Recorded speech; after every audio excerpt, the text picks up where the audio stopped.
were battling to the wire in the yellow ribbon. Her trainer, Gary Jones, talks about getting Kostroma ready now for today's Matriarch. Basically, she went 7/8 a mile on the 2nd of this month, and I gave her 10 days off. Her 7/8 mile work was fast. So, you know, I really was trying to be ready for the other race. But then I went a half. She went great. I worked her 5/8. She went in 58 and galloped out in 11. And then I came back the other day, and she just breezed 3/4 a mile in 13 and change and galloped out good and strong. So I would say we're probably 95% going into the race. And Jones at Hollywood Park of the brilliant mare Flawlessly, a 4-year-old daughter of Affirmed, owned by Lewis Wolfson's Harbor View Farms. Just across the parking lot here at Hollywood Park, just across 90th Street, the fabulous Forum, home of the Los Angeles Lakers and the LA Kings. The owner of the National Hockey League Kings is Bruce McNall. He's a man who's had quite an impact on sports, including thoroughbred racing, and he is the subject of our Three Chimneys owner profile.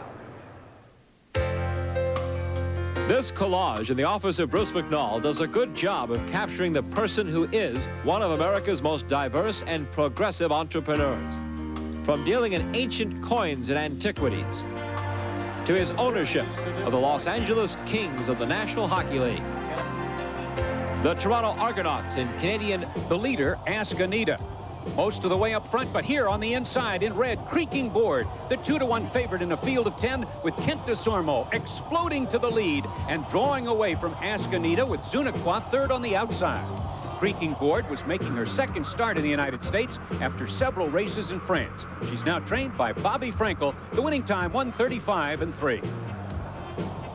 The 2-year-old Colts and Geldings had their chance in the $250,000 Hoist the Flag, also at a mile. And it looked like Alan Paulson's Corby would get the money, but he was challenged late by Earl of Barking between horses in the yellow and Devil's Rock on the outside. It was the Irish-bred Earl of Barking with Alex Solis proving best in the end, with Devil's Rock edging out Corby for the place. Earl of Barking was making his first start in this country and the first for new owner Henry Pabst. Richard Cross, the winning trainer of Earl of Barking. But the biggest thrill of the weekend came in the 5.5 furlong Hollywood Express. Gray Sloopy, the 5-2 choice. Here's Trevor Denman. They get to the top of the lane, the long shot, Bold and Flashy's running a huge one in the red cap, and Bold and Flashy looking to score an upset. Gundagear, Answer Do on the outside, repriced, and Grey Sloopy. Bold and Flashy, Gundagear in the blinkers, and repriced between them, then Answer Do and Grey Sloopy. Gundagear, repriced, Answer Do. Answer Do on the outside. Close three-way photo, Answer Do, repriced, and Gundagear hit the wire together. And just up on the outside, the long-striding veteran Answer Do with Eddie Delahousie, winning the Hollywood Express for the 3rd straight year. The 6-year-old is owned by Charles Hyder and trained by Lyman Rollins. Here's another look at that driving finish with Gundagear now between horses, repriced, angling to the rail, and the victorious Answer Do getting up in the final strides in 1 minute and 2 seconds. And Chris, the closeness of that finish in the Hollywood Turf Express might just be a preview of what's in store for us later this afternoon in the Matriarch.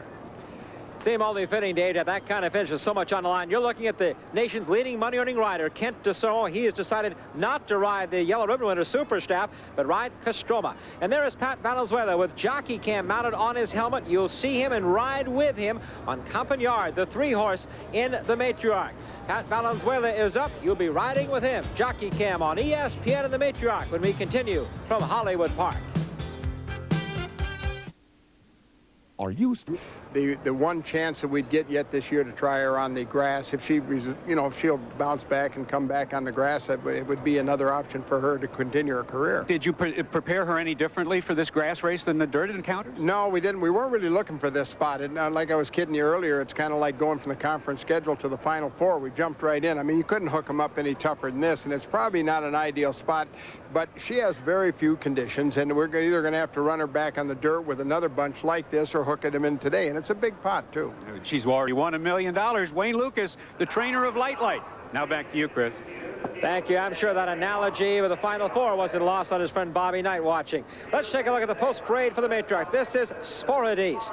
And a change in the ownership. Paul de Mozac is the official owner, trained by Andre Fabre, winning his 6th training title in France. Sporadis is a winner of a great Group 3 race in France in her last start. One of only 2 3-year-olds in the field. The rider is Gary Stevens, and she is at 25-1. Stevens mounts have earned over $10 million this year. Superstaff, the $160,000 Keeneland sale purchase. Daughter of Secretariat just won the yellow ribbon in the Las Palmas over flawlessly, has been 1st or 2nd in 7 of 8 starts. Ron McNally, the trainer, Eddie De La Jose, the rider, leading Hollywood Park rider, and of course 2 victories in the Breeders' Cup Day. 5-1 on Superstaff. The 3-horse, this is Jockey Campagnard. Alan Paulson owned, trained by Charlie Whittingham. Argentine bred mare at 30-1, looking for her first 92 victory in 8 starts this year. She was 3rd in the yellow ribbon. Pat Valenzuela, the rider, won 2 Breeders' Cup races for the Paulsons, the Eliza and Fraze, and again he's carrying Jockey Cam. The 4-horse is Castroma. Castroma at 2-1, the Beverly D winner, then out with a lung infection. She was a champion in Ireland at 4, 6 in last year's Matriarch. From the barn of Gary Jones, the rider, the nation's best, earnings of more than $13.4 million for his horses. Kent DeSomo looking for a 3rd Eclipse Award for himself. The 5-horse is Retoss. Argentine bred, has been in the money 14 of her last 19 U.S. starts. Has not beaten top mares this year, but still earnings of more than $236,000. She's 45 to run. Alberto Lopez, rider from Mexico, Chicago, just coming to California a year ago, has the assignment. The 6-horse, the big mare, and this is the big favorite at 6-5, flawlessly from the Harbor View Farm. 1st or 2nd in the last 10 starts, unbeaten on this Hollywood Park turf course. She won last year's Matriarch with Chris McCarron, the Hall of Fame rider, a 2-time winner of this race last year and also in 1989. The 7-horse, Light, a Keeneland sale bargain at $35,000, earner of more than $1.1 million, and at 35-1 today in her grass debut. She was a superstar as a 3-year-old a year ago, winning the Kentucky Oaks among others and earning more than $800,000. The rider reunited with her for the first time since her brilliant 3-year-old campaign, Corey Nakatani. She carries the colors of Oaktown Stable, the Hammer. The 8-horse from France, Hydro Colido, 1st or 2nd in 5 of 8 career starts, all in France. You see this filly was allowed to break the parade. She comes off 2 poor performances in Group 1 races and galloping away here with Alex Solis. Alex is among the top 10 riders in the current Hollywood Park standings. And rounding out our field, the 5-year-old mare at 10-1. This is Lady Sherlin, Illinois bred, as you see by the symbol there. Expected to set the pace, representing Noel Hickey's Irish Acres Farm. She's the most experienced, making her 31st trip to the post. Been 1st or 2nd in her last 5 starts, and most impressively at 5 different tracks. The rider, the great Hall of Famer of the feet, Pinkai Jr. He won the very first Matriarch in 1981. Well, we told you Pat Valenzuela is giving you a view of what it's like to be on the back of a thoroughbred. He's on Campagnard, the 3-horse, as you see him warming her up on the backside now. Well, we want you to meet the other part of our broadcast team. Is the voice of thoroughbred racing here in Southern California, one of the nation's best, Trevor Denman. And we asked Trevor to take a look at the foreign invaders here at the Matriarch this afternoon.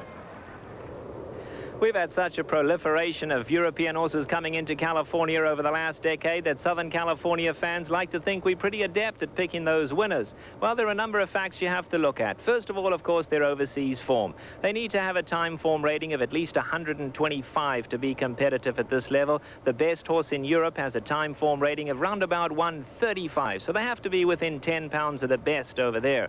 But probably equally as important is their conformation. We saw those 2 brilliant fillies, Miesk and Pebbles, win those races in the Breeders' Cup, and they were both tiny fillies. And then, of course, we have the speed factor. In England, it's a matter of a marathon event, and it's durability that comes out on top over there. But on these tight American turns, it's more agility than durability. Having said that, let's go and take a look at the 2 French fillies in today's Matriarch. This is Sporadis, named after a collective group of Greek islands. She's a beautiful-looking filly. Her sire, Vaguely Noble, won the Arc de Triomphe. And on her mother's side, she's the granddaughter of Mill Reef, also a winner of the Arc de Triomphe, plus the prestigious Epsom Derby. Accordingly, she carries herself like royalty and has an effortless, fluent motion on the turf. However, she's tall, and that just might be a problem on these tight Hollywood Park turns. On the other hand, here's Hydro Colido, also beautifully bred by Nureyev, who's a son of English Triple Crown winner Nijinsky. She's won prestigious races in France in her short career. Most importantly, though, take a look at her size. She's small. If she were a human, she'd probably be about 5'2", and that's very much in her favor today. She should be more adaptable to these tight American turns. She's trained by Francois Boutard, probably the best-known European trainer's name in the United States today, and that's not necessarily for his accomplishments, but rather because he's the trainer of a Razzie. And no matter what you might think of Francois Boutard, there are many Frenchmen who call him the best there is. You're looking live at the 3-horse Campagnard, ridden by Pat Valenzuela, the pony next to this 5-year-old mare, bred in Argentina. And remember, Pat Valenzuela will be carrying our jockey cam, and you'll get a view of just what it's like to ride in a thoroughbred race. There's a look at warming up on the backside. Then it's flawlessly 7-2, our race favorite, 7-5. Light, a big price at 40. Hydro Calito at 25. Lady Sherrill at 10-1. We've been on a roll of late with our Budweiser long shot. Gave it the winner in the Breeders' Cup. Let's see if we can give you one in the Matriarch this afternoon.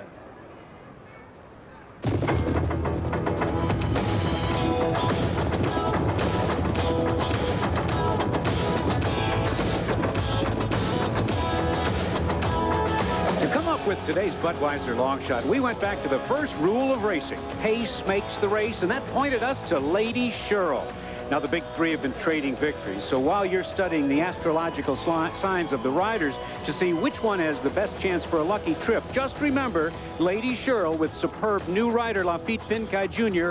will be on the lead. This legitimate pace setter has won 12 of 18 on the grass, but the riding tactics of Pinkai will be the key to victory, whether it's Lady Sherrill or another mare who will benefit from what happens up front with Lord Lafitte and Lady Sherrill. Lady Sherrill has been favored in all 6 starts this year at 6 different racetracks. So it's time for us to cash in double digits, well, almost, with Lady Sherrill, today's Budweiser long shot. That's right, Dave. Lady Sherrill opened at 12. They bet her down now to 9-1. The word is out. The Bud long shot is Lady Sherrill. Well, just how will this Matriarch race be run? That's the question we pose to the Daily Racing Forms man here, Brad Free. Well, going into this race, there's one thing for sure. There are no built-in excuses. There's plenty of speed signed up with Lady Sherrill and Superstaff. The fractions will be legitimate. The come-from-behinders will have their chance. But the reason I like Superstaff is because she's so versatile. Let's say Lady Sherrill stumbles at the start once again, then Superstaff can go to the lead as she has in her last 2. She can sit second behind Lady Sherrill if she wants to, whereas the come-from-behinders, Flawlessly and Castroma, they're slightly one-dimensional in that they need some pace to run at. Superstaff held off Flawlessly the length of the lane last time out. I see no reason why she can't do it again.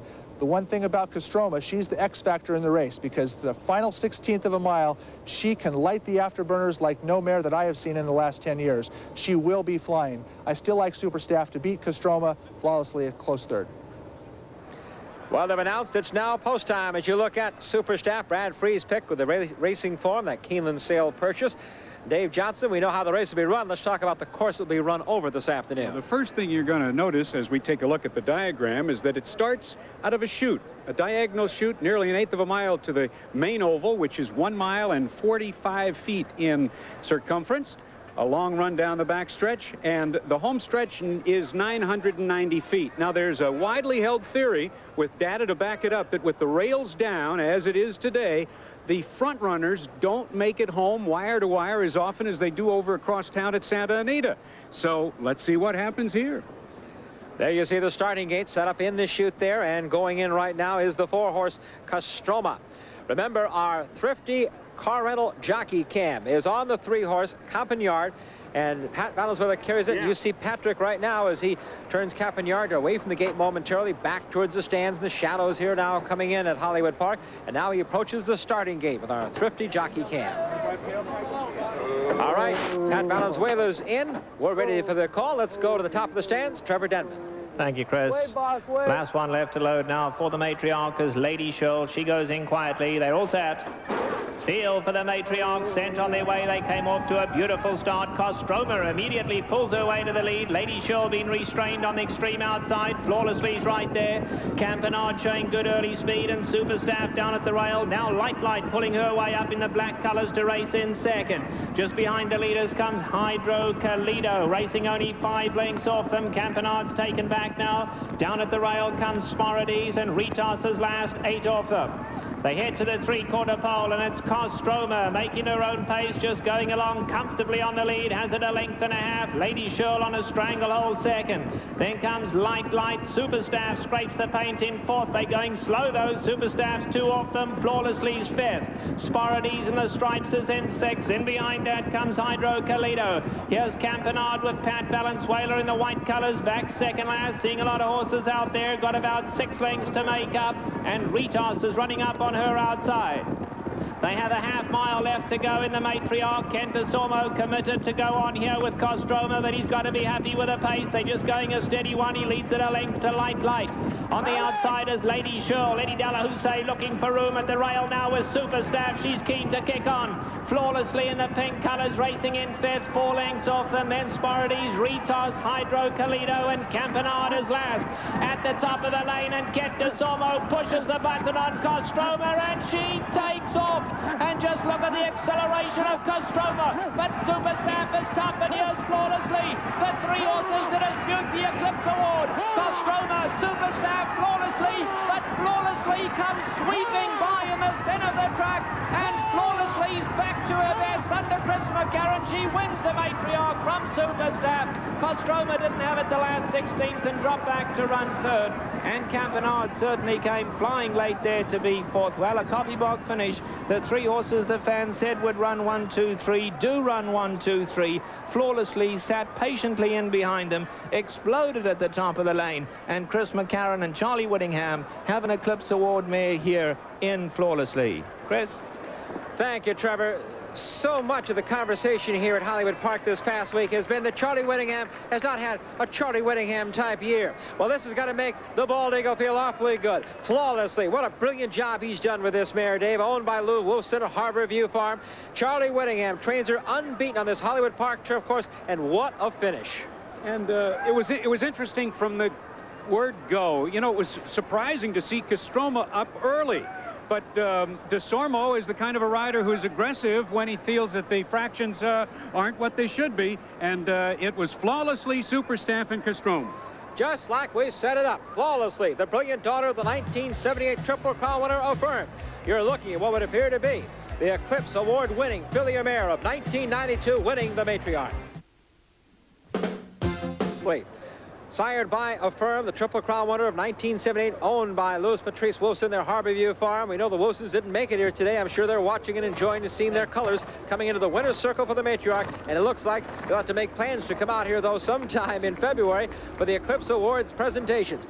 Looks like she has clinched the Eclipse Award for the filly turf mare of 1992 with a very impressive late run. 1:46, 1400 seconds flawlessly. Superstaff second, Kostroma 3. The big 3 finish in the top 3. And Trevor Demmett has another look at the race for us. Well, down the backstretch, all 3 riders of the first 3 finishers were probably happy with their position. Right here, Kentasormo says, okay, enough sitting around. Let's go on and win this one. And Kostroma gives it her all. You see her open up about a 2-length advantage. That's Eddie Dalahousie now looking on Superstaff with the shadow roll to come after her. Right here, Kostroma's looking strong, though, and she's really breathing deep and running her heart out. She ran an Eclipse Award race today, but first Superstaff comes to get her, and Chris McCarron just waiting, and he pounces now on the outside in those famous Harbor View colors that Affirm carried to so many prestigious victories. And here's Flawlessly, superbly handled by Chris McCarron, beautifully trained by Charlie Whittingham, going on to an Eclipse Award win in today's Matriarch. Very impressive as you look at Chris McCarron. That is his 3rd win, by the way, now in the Matriarch. You're seeing R.D. Hubbard, the chairman, Chris's wife Judy next to him, and their daughter. And there's the Bald Eagle, Charlie Whittingham, who has won now half of the 12 Matriarchs that have been run. Very impressive. Flawlessly, the unofficial winner of the 1992 Matriarch. Here you see her flying on the outside under the colors of Harbor View Farm. The rim. Kostroma, 280. Not much of an exacta with the favorites. 6-2, 18-20. The running time, 1.1 on a firm turf course, 1:46 and 1400 seconds. Well, we gave you just a quick glimpse of Jockey Cam. Now let's have Dave Johnson with Pat Valenzuela take you back into the race. Hey, if they decide to give an Eclipse Award for Cameraman of the Year, he's going to get my vote. That was some trip. So that's what it looks like, huh? Well, Dave, it's a little close out there, and you know, with this little camera you guys got designed here, it gives the public a better view of what's going on out there. And the filly ran a great race. She broke smartly. I got her relaxed very well, and Kostroma came over in front of me, and then Flawlessly you'll see come into the picture right about now. She should come into the picture right here on the outside of me. And, so Kent is up front with Kostroma. You, of course, did not want the lead. No, I wanted to relax my mare and get her to finish, and she's relaxed right there behind the field, and she finished strongly through the stretch. It's just unfortunate that I couldn't have got a longer distance race with her, because she likes to run 1 mile 3/8, 1.5 miles, and today was 1 mile 1/8. It was a little bit short for her. Around the clubhouse turn, a little tight here? This is the first turn, and it didn't get tight at all. It was the second turn I got pressured a little bit from the 8-horse with Alex Solis on him, and right here I'm comfortable where I'm at. I'm trying to follow Chris because he's in the pink. He's got the most horse at this point, it looks like, and it looks like he's in a good position, and I would have liked to followed him the whole way around, but I didn't want to use my filly any more than I had to the first part of the race, and she was relaxed there, and when I asked her in the stretch, she picked it up. Now here comes Alex Solis, gonna get a little tight here as Retoss moves over. Yes, his horse on the outside of me pushes pressure on me right here. I have to check her a little bit, and then right here you'll see he comes over on top of me right here, and I had to check her a little bit, and then after that I think I got dirt clod here, and it kind of covered the lens. And they're calling for you for the next race. Thanks. Pat Valenzuela with our Jockey Cam finishing 4th with Campagnard. Chris? Oh, what a ride. Our thrifty Jockey Cam. Hope you enjoyed it. That is what it's like to be on a thoroughbred in a major stake race with one of the nation's best riders, Pat Valenzuela. I want to thank Pat, also owner Alan Paulson. Hope comes from the barn of 28-year-old Mark Hennig, looking to win the Derby in his first try. Another young trainer looking for Derby gold is Ben Perkins Jr. and his horse Storm Tower. A question mark at the Derby distance, Storm Tower's connections were Derby shy all spring, but the Irish Tower colt forced their hand when he won the Wood Memorial. Co-owner Anthony Tornetta and his partner Charlie Hess have an impressive performer who's won 5 of 6 starts. Dixieland Heat came out of New Orleans with a perfect 5-for-5 record before finishing 3rd in the Bluegrass. His connections are pure Southwest. Owner Leland Cook of Corsicana, Texas, paid $77,000 for the colt and gave him to Gerald Romero to train. When Gerald needed a rider, he called on his brother. For Randy Romero, a Derby win would erase many of the nightmares of 2 injury-filled years when his career was in doubt. You know, I had a lot of 2 years of bad luck, but I got everything back on top, and going to the Derby and maybe winning the Derby for my brother be a dream. Right now, Alan Paulson might be America's most recognized racehorse owner. His red, white, and blue silk seem to take part in every major race. Last year, Paulson brought super horse turned super flop, a Rozzie, to Louisville. Next Saturday, Paulson will run an entry. Corby looked good when he handed Personal Hope his only loss this year in the San Felipe Stakes, but never fired in the Bluegrass. Diazzo is a late developer who didn't make his stakes debut until a week ago. Most of the attention in the coming week won't be on Diazzo, but rather on his conditioner, Bill Shoemaker, who returns to Louisville with his first Derby starter as a trainer. Flashback, 1986. On the rail, Ferdinand with the pink silks and a great ride by the shoe, winning his 4th Kentucky Derby. Ferdinand was 17-1. Fast forward to 6 weeks ago, and a son of Ferdinand named Bull in the Heather makes a similar move on the inside to win the Florida Derby at 29-1. Like father, like son, Bull in the Heather will have his supporters on Derby Day. Walenda is on the improve. 3rd in the Florida Derby, 2nd in the Bluegrass, now picks up Pat Day, looking to become the 5th jockey to win back-to-back Derbies after guiding Lil E.T. to victory last year. Sea Hero was highly regarded as a 2-year-old, winning the Champagne Stakes. He's been a disappointment this year. His owner, Paul Mellon, at age 86, now seeks the great prize that has eluded him one last time. Hall of Fame trainer Mac Miller has said he'll retire when Paul Mellon leaves the game. Mr. Mellon is like me, he's getting a little old. So this is sort of our last chance, I think.